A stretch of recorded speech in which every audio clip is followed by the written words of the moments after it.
बिस्मिल्लाहिर्रहमानिर्रहीम। अस्सलाम वालेकुम। पॉलिटिकल इकोनॉमी का प्रोग्राम दादा पोता शो लेकर आपकी खिदमत में हाजिर। मैं हूं आपके साथ आपका मेज़बान वसीम अहमद और इस प्रोग्राम में हमारे साथ हमारी रहनुमाई के लिए दादाजी मौजूद होते हैं। कैलेंडर पर आज 9 फरवरी साल 2022 और आज बुध का दिन। उसी पाक परवरदिगार के लिए तमाम तारीफ़ें जो तमाम जहानों का रब है। नबी करीम सल्लल्लाहु अलैहि वसल्लम की ज़ात अक़दस पर बेशुमार दुरूद व सलाम। पॉलिटिकल इकोनॉमी के प्रोग्राम दादा पोता शो का आगाज़ हो चुका है। खबरों और उन पर तबसरों के लिए दादाजी को शरीक गुफ्तगू करते हैं। दादाजी अस्सलाम वालेकुम। वालेकुम अस्सलाम। दादाजी क्या हाल है? अल्लाह का बड़ा करम है, उसकी बड़ी इनायत नवाज़ हैं कि हम आपकी खिदमत में। बेशक बेशक। वो दादा पोता शो के क्लिप में नज़र से गुजरा। वैसे यूजुअली मैं प्रोग्राम रिकॉर्ड करने के बाद देखता तो नहीं हूँ। हाँ। दादाजी टेंड करवा के ना वो मेक्सिको के ड्रग डीलर्स नहीं होते, हाँ। नारकोटिक्स वाला, हाय वो लग रहे हैं। यानी यकीन करें ड्रग डीलर्स नहीं है मेक्सिको के, यार वैसे लग रहे हैं। आप मेरी बात सुने, कई लोगों को हम आपके कहे बगैर भी लगते हैं। आप देखें ना, अपने अहमद हमाद साहब हमारे दोस्त हैं, जूनियर हैं हमसे, लेकिन हमसे ज़्यादा बुजुर्ग ही लगते हैं। तो अहमद हमाद साहब उस्ताद भी हैं। पहले उनको गवर्नमेंट कॉलेज से नौकरी से निकलवाया, अब उनके खिलाफ पीका के तहत ना FIA ने केस दर्ज कर दिया। सही है। और मुकदमा दर्ज हो गया और अब उनको बुला रहे हैं कि आया तेन बिठा लिए। तो कल उनको बुलाया हुआ है, तो हमारी हमदर्दियाँ अहमद हमाद के साथ हैं। ठीक है, अल्लाह ताला उनको महफूज रखे। लेकिन आप देखें यार, मेरा मतलब एक उस्ताद है, सहाफ़त का शायर है बेचारा, शायर के हसास आदमी होता है और मुशायरे पढ़ता है और मुख्तलिफ़ मौज़ूआत के ऊपर लेक्चर देता है, और उसको जनाब नौकरी से निकलवा दिया इसलिए कि कोई बड़े साहब जो थे, उनकी बेगम साहबा, होने वाली बेगम साहबा जो थी, वो तशरीफ़ नहीं लाती थी क्लास के अंदर। तो वो क्लास के अंदर जिस रोल नंबर पे यस सर नहीं बोला गया, वो एब्सेंट लग गया। तो वो विजिटिंग कॉन्ट्रैक्ट पे थे बेचारे अभी तक। तो कॉन्ट्रैक्ट वो हाजिरी लगा के तो वो ऑफिस में देनी होती है फ़ौरन बाद, लेक्चर के फ़ौरन बाद, तो वो दे देते थे। और वो जो था अपना अल्लाह भला करे आपका, वो जब दे देते थे तो अब उनके हाथ से तो मामला निकल गया। तो HOD के ऊपर तो बस नहीं चला साहब का, तो इनका रगड़ा निकल गया। अब चले, आपने नौकरी से निकलवा दिया, बस कर दें यार।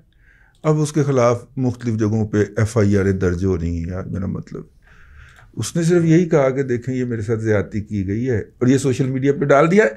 कहा गया जी कि इससे आपने इदारे को डिफेम करने की कोशिश की है। अंदाज़ा करें कितना नाजुक वकार। ठीक है, नहीं इदारे गवर्नमेंट काज की बात हो जी जी, ठीक है। और यहाँ पे जिस तरह के वाइस चांसलर आ रहे हैं, वो मेरा ही डिस्ग्रेस है यार GC का।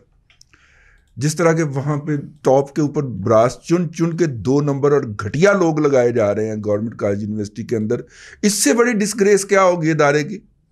ठीक है, लेकिन यार चले, बहरहाल इकबाल दोबारा पैदा होते ना, GC ना दाखला ले, GC दाखला कहीं ले लेगा, कभी भी GC नहीं लेगा दाखला। वो असगर माल पिंडी में दाखला ले लेगा, वो गवर्नमेंट कॉलेज साहिवाल में दाखला ले लेगा, यहाँ पे दाखला नहीं लेगा यार। ठीक है, फैसल वाउडा ना अहल बकौल आपके, आपने उसके लिए क्या लफ्ज़ इस्तेमाल करते थे मैं नहीं बोलूँगा क्योंकि मुझे वो सूट नहीं करता। चले मैं अभी तक उसी नशे में हूँ यार। अंदाज़ा करें कि अपना जनरल मकबूल साहब जो थे, वो पंजाब के जो गवर्नर रहे हैं, खालिद मकबूल को किसी ने कान में फूंक दिया कि गवर्नमेंट कॉलेज साहिवाल से इसकी यादें में बसता है। तो जनरल साहब ने जब साहिवाल का दौरा करने जाना था, और ज़ाहिर गवर्नमेंट कॉलेज साहिवाल भी जाना था उन्होंने, तो उन्होंने एहतमाम किया कि वो हमें साथ लेके जाएं हेलीकॉप्टर पे बिठा के।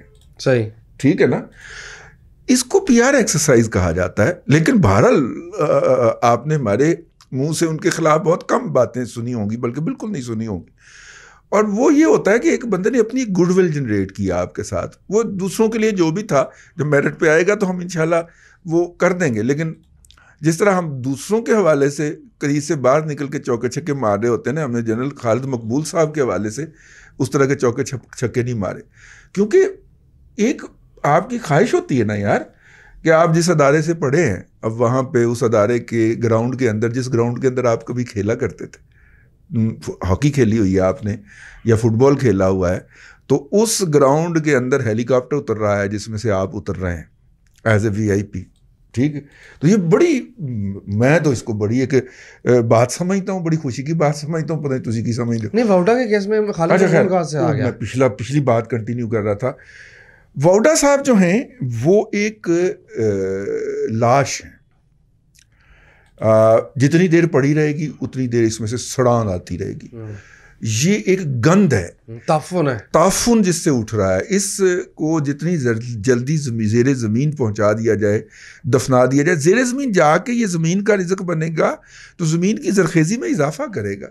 लेकिन अगर वो बरसरे ज़मीन पड़ा रहता है तो वो अब इर्द गिर्द रहने वाले इंसानी और मतलब के हयातियात कह लें, इंसानी ना कहें, हयातियात के लिए शदीद नुकसानदेह है। और शऊर इस पे मातम करता रहेगा, शऊर इस पे मातम करता रहेगा। फिर हाय हाय हाय हाय हाय हाय, ठीक है। तो फैसल वाउडा साहब जो हैं उनकी नाअहली जो है वो स्टे हो जानी है जी, जिस तरह के इस वक्त बैठे हुए हैं ऊपर। तो लेकिन बहरहाल चले, किसी अदारे ने तो अपने जिंदा होने का सबूत दिया है। उस अदारे में पहली दफा नॉन जज बंदा आया है, लेकिन वो फैसल वाउडा के नायल के ऊपर मार्केट 450 पॉइंट होती। जी जी, सोचें जिस दिन इमरान खान जाएगा उस दिन मार्केट क्या करेगी, छाती फाड़ेगी। हाथ है, वैसे हाथ है ईमान से ये तो मैं अपने को पाया, लेकिन मार्केट जो थी वो फैसल वाउडा के जाने पे मार्केट ऊपर। जी खैर, मार्केट की बात करें, लोग बड़ा कहते हैं, बहुत नाराज होते हैं कि मार्केट की बात आप नहीं करते, इंडेक्स की बात करते हैं, विच इज रॉन्ग जी। 47,200 से 47,300 का एरिया बुनियादी तौर पर मार्केट के लिए इस वक्त रेजिस्टिव है। मार्केट अभी भी जो फॉलिंग पीक का स्ट्रक्चर है उससे नहीं निकल पाई, ठीक हो गया। इस वक्त इंडेक्स जो है वो 46,350 में मौजूद है। जाहिर है यहाँ से 800-900 पॉइंट का फ़र्क है, या कम बेश 1,000 पॉइंट का फ़र्क है। अगर ये 1,000 पॉइंट मार्केट ने क्लियर कट क्रॉस कर लिए तो उसके बाद मंदी का स्ट्रक्चर ख़त्म हो जाएगा और मार्केट जो है वो एक नई अप स्विंग जो है शुरू करेगी। और इसमें सबसे इंपॉर्टेंट बात यह है कि अगर हम इसका स्ट्रक्चर देखें तो स्ट्रक्चर देख के अंदाज़ा होता है कि अगर ये मोमेंटम बन गया, अगर ये स्विंग अपसाइड पे शुरू हो गई तो इसका जो मोमेंटम है, रिदम, वो बहुत ज़्यादा तेज़ होगा और शायद मार्केट जो है वो नए हाइज की तरफ जल्द ही चली जाएगी, क्योंकि पिछले 3 साल से by and large stocks loss में है। बिल्कुल ठीक। एक 2 खबरें हैं इंटरनेशनल सीन से, वो हमें ज़रूर पढ़नी चाहिए। एक पाकिस्तान से मुतल्लक है, दूसरी भी पाकिस्तान से मुतल्लक ही है। अच्छा जी। एक तो ये है कि हज़ारों लोग जो हैं वो अर्जेंटीना में सड़कों पे आ गए हैं क्योंकि उनकी हुकूमत IMF से मुआहदा करने जा रही है। बिल्कुल सही है। ये होती है जिंदा कौमों की, जिंदा कौम में, यस, और जिंदा कौमों की निशानी। वहाँ का शहबाज शरीफ चाहे भी, वहाँ का जरदारी चाहे भी तो पार्लियामेंट से इसको अप्रूव नहीं होने दे सकता। लोग सड़कों पे आ गए हैं, लोगों को करना चाहिए। कितने लोग हैं, लेकिन फिर मसला ये है ना कि हो सकता है कि वहाँ पे शहबाज शरीफ और जरदारी ना हो, वहाँ पे कोई बंदे का पुत्र हो अपोजिशन के अंदर भी। और नॉर्मली अवाम को सड़कों पे लाना अपोजिशन का काम होता है ना। ਇੱਥੇ ਤੇ ਜੇ ਲੋਕ ਨਿਕਲ ਵੀ ਆਣ ਤੇ ਇੱਕ ਸਿਆਸੀ ਮੁਖੰਨਸ ਜੋ ਹੈ ਉਹ ਨਹਿਰ ਦੇ ਉੱਤੇ ਘੁੰਮਦਾ ਰਹਿੰਦਾ ਉਹਨਾਂ ਨੂੰ ਲੈ ਕੇ, ਉਹ ਨਹਿਰ ਹੀ नहीं टप सकता। ठीक है ना, वो नहर के ऊपर घूमता रहता है, तो एयरपोर्ट ही नहीं पहुंचता, एयरपोर्ट ही नहीं पहुंच पाता अगर ਇੱਥੇ लोग निकल भी आए तो। खैर, वो मैंने कहा एक तो आपको ये बताता चलूँ, और दूसरा ये है कि सैंडिक जो जुल्म होने लगा, पाकिस्तान लुटने लगा है जी, और वो है कि सैंडिक प्रोजेक्ट का जो मुआहदा है जिसके साथ चीनी यहाँ से मिट्टी निकाल के सोने और पित्तल वाली लाई जा रहे हैं, वो 2037 तक हुकूमत जो है वो एक्सटेंड करने लगी। इसके ऊपर बलूचिस्तान वालों को मुजाहरा करना चाहिए, बलूचिस्तान को मुजाहरा करना चाहिए, बलोच भाइयों को मुजाहरा करना चाहिए, तो मार दिया, ठीक है। और कितने मुजाहरे करे वो। इसके ऊपर अहले पंजाब को मुजाहरा करना चाहिए। मैं सबसे पहले इसके ऊपर आवाज़ उठाता हूँ, ये जुल्म है जी, ये नहीं होना चाहिए, ये बिल्कुल नहीं होना चाहिए जी। ये लूट के ले गया जी चाइना सैंडिक को। 20,000 टन सोने की एस्टिमेशन है इस इलाके के अंदर, और लाई जा रहा यार। पिछली एक्सटेंशन भी जो दी थी वो भगोड़े सर्टिफाइड गद्दार परवेज मुशर्रफ ने दी थी, ठीक है, 20 साल की। और अब ये 2023 से ऑनवर्ड 15 साल की मजीद उन्हें एक्सटेंशन देने लगे हैं कि कुछ रह गया तो वो भी चुप के ले जाओ। हाँ जी, ठीक। ये जुल्म है, ये जुल्म नहीं होना चाहिए। इसके ऊपर ये आप लुट रहे हैं, आपके बच्चों का मुस्तकबिल लुट रहा है, आपको इस पे प्रोटेस्ट करना चाहिए। ठीक है, मैं भी अपना प्रोटेस्ट में हिस्सा डाल रहा हूं। हुकूमत को ये एक्सटेंशन नहीं करनी चाहिए। अगर चाइना ने ये इसको एक्सटेंशन देनी है तो उसे कहें यार हमसे तो अच्छा अफगानियों ने निगोशिएट कर लिया यार। उन्होंने कहा बायन फैक्ट्री यहां पे लगेंगी, सोना फाइनल शक्ल में होके अफगानिस्तान से बाहर जाएगा। ठीक है, उन्होंने वो जो बैटरी नहीं होती, किसकी बैटरी है भला, लिथियम की, लिथियम के हवाले से जो एग्रीमेंट किया तालिबान ने, उसके अंदर ये लिखवाया है कि इसकी फैक्ट्री यहां पे लगेगी, लोग यहां पे ट्रेंड होंगे।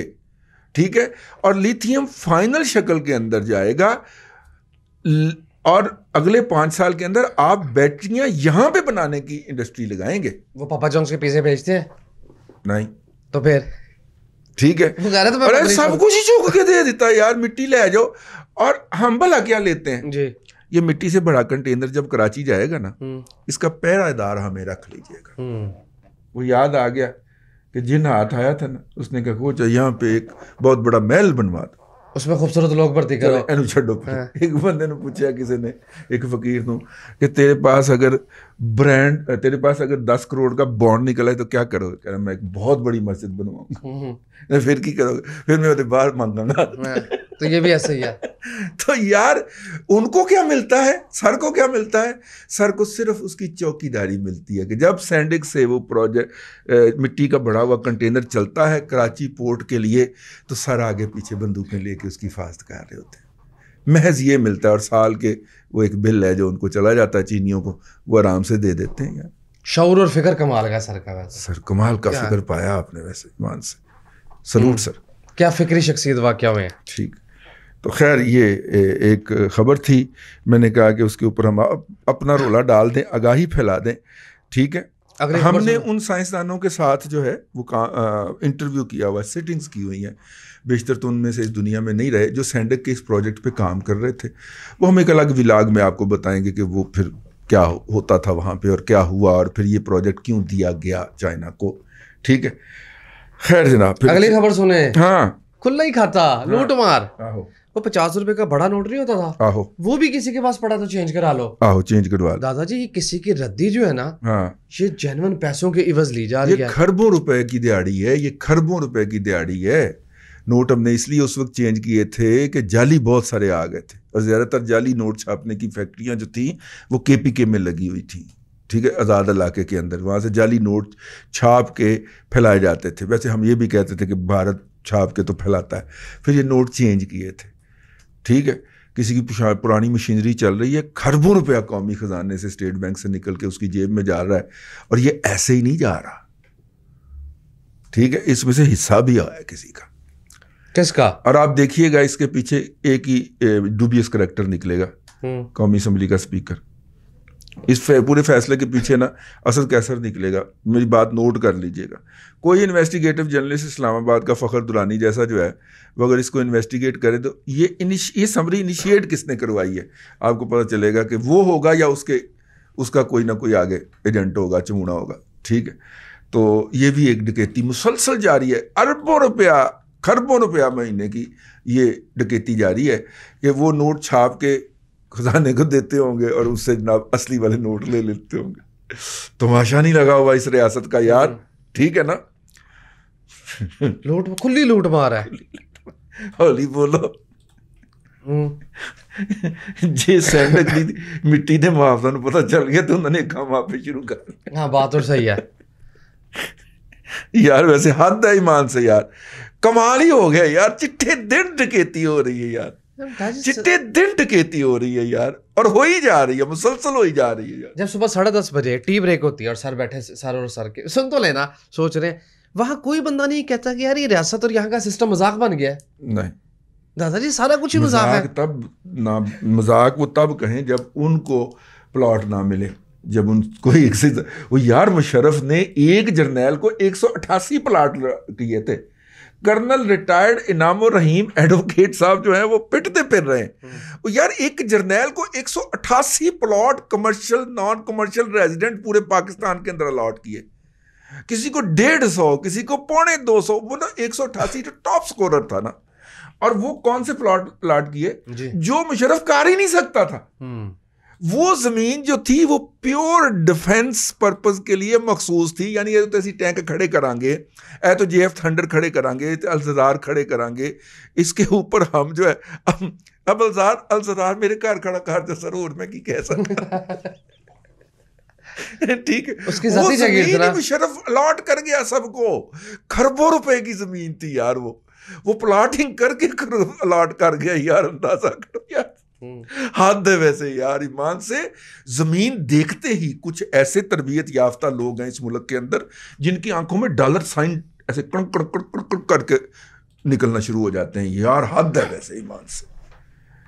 वो कर्नल इनामुर रहीम साहब ने मुझे तो, कर्नल साहब मैं माजरत चाहता हूं सर आपसे, इतने खौफनाक हकायक आपने बयान किए हैं, मेरी तो जुर्रत नहीं पड़ती ईमान से, पैंट ढीली हो जाती है अपनी उनको पढ़ते हुए। तो मैं सोचता हूँ मैं इस पर विलाग क्या करूं, हालांकि मैं कर्नल साहब का मुरीद हूं, बाकायदा मैं उनके साथ हूं। वो जो जद्दोजहद करना है, अकेला मर्द मुजाहिद लगा हुआ है यार, उसको उठा के भी ले गए फिर भी वो बाज नहीं आता, मतलब उन्नी देर भी बाज नहीं आया जितनी देर असी आ गए सर चुके जान तो बाद। मेरा तो ठीक सुन ले, हाँ दादाजी जब मैं स्कूल में पढ़ता था ना तो मुझे बताया जाता था कि जमीन की हिफाजत की कसम खाई है। हाँ, ये हिफाजत की कसम थी। हिफाजत की कसम है यार, प्लाट ले रहे हैं यार मुझे कल का बहुत गुस्सा आया क्यों यार, दादाजी गुस्सा क्यों कर रहे हैं? यार वो मस्कान वाला ट्रेंड चल रहा था, तो ये जो सर वाले लोग हैं, 5वीं पुश्त की दोगली अबलागी जंग के जो हैं, ये उस ट्रेंड को मिटिगेट करने के लिए सरगर्म थे यार। वो मुस्कान अल्लाह अकबर वाला जो ट्रेंड चला रहे थे, उसके जो स्टूडेंट क्लास फेलोज जो थे। और खुशी मुझे इस बात की है कि मैंने जब उस ट्रेंड को स्टडी करना शुरू किया तो उनमें से बेशतर इंडियन नॉन मुस्लिम थे, बेशतर आईडीज उनकी थी। उनके मीडिया के अंदर जिन्होंने मामला उठाया वो मुसलमान नहीं थे, इसलिए उन्होंने इसको एक कम्युनल इशू नहीं बनने दिया। जो लोग कह रहे हैं वो गलत कह रहे हैं, उस पर सबसे ज्यादा आवाज वहां के सेकुलर लोगों ने उठाई है। और ये किसी भी सोसाइटी की स्ट्रेंथ होती है। इंडियन सोसाइटी हमसे ज्यादा मजबूत है और ज्यादा मैच्योर भी है, ज्यादा मैच्योर है और उन्होंने इस मैच्योरिटी का इस इशू पे सबूत दिया है। आप देखें कि उसमें से आपको अवैसी की और जमीयत उलमा हिंद की जो ट्वीट्स हैं वो बहुत कम मिलेंगी। उसको कैरी कर रहे हैं वहाँ का जो तबका है, मतलब कि जिसे कहना चाहिए सिविलाइज्ड तबका जो है वो कैरी कर रहा है। काश के पाकिस्तान में भी ऐसा हो, मैं इस बात की ख्वाहिश करता हूँ। इंडिया में आज़ाद सोच ने बेहतर कर दिया ना, उनकी जो आज़ाद सोच है वही उस वहाँ पे बूट को भी उसकी औकात में रखती है। यहाँ नहीं हो सका ये काम, यहाँ पे ये काम नहीं हो सका, होना चाहिए। मैं उसकी बड़ी कदर करता हूँ जिस बात की कि उसको उन्होंने मुस्लिम इशू नहीं बनने दिया, उसको उन्होंने अपनी इंडियन सोसाइटी का इशू बनाया। और जो लोग पाकिस्तान में इस हवाले से तबसरे कर रहे हैं वो ग्रॉसली मिस्टेकन है, वो गलत है। ठीक है, आप जरा जाके वो ट्रेंड का पूरा स्टडी तो फरमाए ना, आपको पता चलेगा कि वहाँ के उत्थे कोई रिजवी साहब के फॉलोअर नहीं लगे हुए। ठीक है, वहाँ पे टोटल स्टूडेंट यूथ सेकुलर जो इंडिया को एक सेकुलर सोसाइटी के तौर पे रखना चाहते हैं वो लगे हुए हैं। मतलब मैं बीइंग ए पाकिस्तानी, मुझे इस बात के ऊपर बड़ी खुशी है। ठीक है, और यही सोसाइटीज की स्ट्रेंथ होती है जो उनको बचाती है। 5वीं पुश्त की दोगली अबलागी जंग के जो मुजाहिदीन कहना चाहिए, चल कह दे। अच्छा, इनका जो IQ है वो रूम टेम्परेचर से भी लो क्यों है? क्यों है? जिस तरह आप कह रहे हैं मिटिगेट कर रहे हैं, मतलब आप यार ये उस ट्रेंड को नीचे डालने के लिए लगे हुए हैं, रिपोर्ट कर रहे हैं। इतना IQ क्यों लो है? फिर मैंने ट्वीट करनी पे आ गई। अच्छा भला क्यों है? आज सुबह मैं उठा तो प्राइम मिनिस्टर का जो है ना वो डॉक्टर है, वो जो सोशल मीडिया का इंचार्ज, एक MBBS डॉक्टर को रखा हो वो इस बात पे फख्र का इजहार कर रहा है, यूलोजाइज कर रहा है कि ट्रेंड असी उठाया। ओए अकल दियो अन्य हो, आपने नहीं उठाया। मैं वॉच कर रहा था रात 12-1 बजे तक, आपकी लड़ाई जारी थी उनके साथ, आपने नहीं उठाया, आप कोई और ट्रेंड चला रहे थे।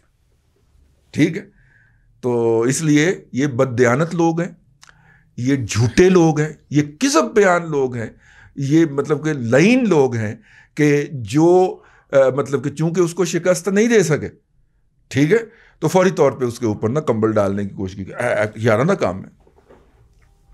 मैंने कहा कि इनको बेनकाब करते रहना चाहिए और ये आवाज़ उठती रहनी चाहिए तब तक के जब तक के इस सोसाइटी के अंदर उतनी स्ट्रेंथ नहीं आ जाती जितनी स्ट्रेंथ का इजहार जो है वो कल भारतीय मुआशरे ने किया है।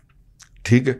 और वो तमाम लोग जो हमारे इस प्रोग्राम के नीचे आके इस पे भौंकेंगे, ठीक है, इसको तनकीद करेंगे और हमेशा करते हैं, ज़रा अपने वाल मतलब हमें करने से पहले, ह्यूमिलिएट करने से पहले या इंटिमिडेट करने से पहले या गालियां बकने से पहले ज़रा पीछे वाल नज़र मार लेना है जी। उत्थे खलोती हुई है अल्लाह अकबर लो सर। और ये पहला मौका नहीं है, इससे पहले जब जामिया मिलिया पे अटैक हुआ था पुलिस का, उस पे भी स्ट्रेंथ दिखाई थी इंडियन सोसाइटी ने और तमाम लोग उसकी मुदाफियत में आ गए। अल्लाह मेरे मुल्क को भी ये शऊर दे। बस ये आज के लिए इतना ही, कल फिर आपसे मुलाकात होगी अगले व्लॉग के अंदर। अल्लाह आपको हाँ ये मिक्स तो रहा कर तरतीब से ठीक है, दादा पोता शो में मुलाकात होगी। अल्लाह आपको आसानियाँ अता करे और आसानियाँ खल्क़े खुदा में तकसीम करने की तौफीक आमीन। दादाजी बेहद शुक्रिया। नाज़रीन करम, पॉलिटिकल इकोनॉमी का प्रोग्राम दादा पोता शो आप देख रहे थे। ये था आज का दादा पोता शो। मैं उम्मीद करता हूँ कि आज का प्रोग्राम आपको पसंद आया होगा। वसीम अहमद को दादाजी के साथ इजाज़त दीजिए, आपसे मुलाकात होगी कल तक के लिए अल्लाह हाफिज़।